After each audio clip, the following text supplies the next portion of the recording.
Brownie ମନ ଦୁଃଖରେ ଆସୁଥିଲା। କେଜାଣେ ସେ କାହାକୁ ଖୋଜୁଛି। ହ୍ୱାଇଟି, ଏ ହ୍ୱାଇଟି, କୁଆଡ଼େ ତୁ ଚାଲିଗଲୁ ମୋତେ ଛାଡ଼ି? ମା ଆମକୁ କହିଥିଲା ଆମେ ଦୁଇ ଜଣ ସାଙ୍ଗ ହୋଇ ରହିବା। ତୁ କାହିଁ ମୋତେ ଛାଡ଼ିକି ପଳେଇଲୁ ରେ ହ୍ୱାଇଟି? ମୋ ହ୍ୱାଇଟି, କୁଆଡ଼େ ପଳେଇଲୁ ତୁ? ଏ ହ୍ୱାଇଟି, ଏ ହ୍ୱାଇଟି, ତୁ କୁଆଡ଼େ ପଳେଇଲୁ?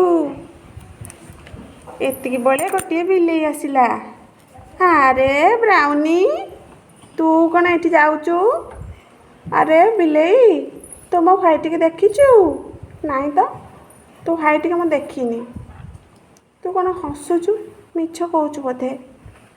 ନା, ହଁ କହ, ମୋତେ କହ। ତୁ ମୋତେ ମାଛ ଦେବୁ? ମୁଁ ସତ କହିବି। ମୁଁ ମାଛ କେଉଁଠୁ ଆଣିବି? ମୁଁ ତ କୁକୁରଟିଏ, ମୁଁ କେମିତି ମାଛ ଧରିବି? ହଉ, ତୁ ଯେବେ କହୁଛୁ ତାହେଲେ ମୁଁ ନଈକି ଯାଇ ମାଛ ଧରି ଆଣିବି। ହଉ, ତୁ ଏବେ ତ ଏଇଠି ଥା, ତାପରେ ମାଛ ଆଣିଦେଲେ ତୁ କହିବୁ।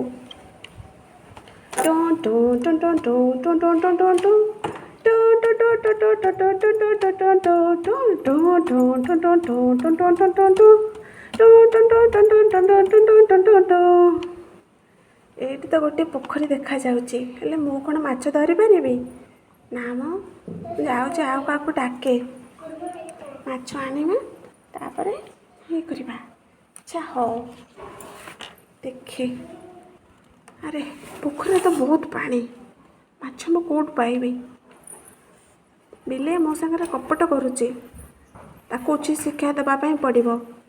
ସିଏ ଯଦି ପାଣିରେ ପଶି ଆଣିପାରିବନି, ତେବେ ମୁଁ କିପରି ଆଣିବି? ହଉ। ଆରେ କ'ଣ ହେଲା? ତୁ କ'ଣ ପଳେଇ ଆସିଲୁ? ଆଣିଲୁ? ଏ ବ୍ରାଉନି, ହଁ, ମୁଁ ମାଛ ନେଇକି ଆସିଛି। ହେଲେ ବାଟରେ ବହୁତ ଗୁଡ଼ିଏ ତୋ ପରି ବିଲେଇ ଦେଖିଲି, ତେଣୁ ମୁଁ ମାଛକୁ ସେ ନଈ କୂଳେ ଗୋଟେ ଜାଗାରେ ଘୋରେଇ ଦେଇ ଆସିଛି। ତୁ ଯିବୁ, ସେଇଠି ନେଇକି ଆସିବୁ। ଏବେ କ'ଣ ମୋ ହ୍ୱାଇଟି କେଉଁଠି? ଆଚ୍ଛା ହଉ, ତୋ ହ୍ୱାଇଟି ଗୋଟେ ଗଛ, ସେ ବର ଗଛ ସେପଟକୁ ଯିବୁ, ଗୋଟେ ଗୋଲାପ ଫୁଲ ଗଛ ଅଛି, ସେଇଠି ସେ ଶୋଇପଡ଼ିଛି। ନା ହଉ, ଧନ୍ୟବାଦ, ଧନ୍ୟବାଦ। ହଉ, ମୁଁ ଚାଲିଲି ମାଛ ଖାଇବା ପାଇଁ। ଟାଟା, ଫିର୍ ମିଲେଙ୍ଗେ। Two two two. ଆରେ ଆରେ, ଏଇଠି ମୋ ହ୍ୱାଇଟି ଶୋଇଛି। ମୁଁ କହୁଛି କୁଆଡ଼େ ଗଲା ଏ ହ୍ୱାଇଟି? ହ୍ୱାଇଟି, ହ୍ୱାଇଟି ବା, ଯେ ଉଠିଲା। ଏଇ ପାଉନି ତୁ। ଆଉ ଚାଲ ଚାଲ ଘରକୁ ଯିବା ଆମେ, ହେଲା?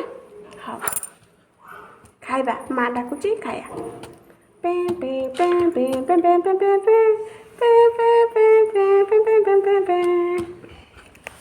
ଆରେ ଏଠି କେଉଁଠି ମାଛ ନାହିଁ। ଏ ବିଲେଇ ମୋତେ ବ୍ରାଉନି ଠକିଦେଲା। ଏ କୁକୁର ଠକିଦେଲା, ତାକୁ ମୁଁ ଛାଡ଼ିବିନି। ଯେ ଯେମିତି କର୍ମ କରେ ତାକୁ ସେମିତି ଫଳ ମିଳିବା ଦରକାର।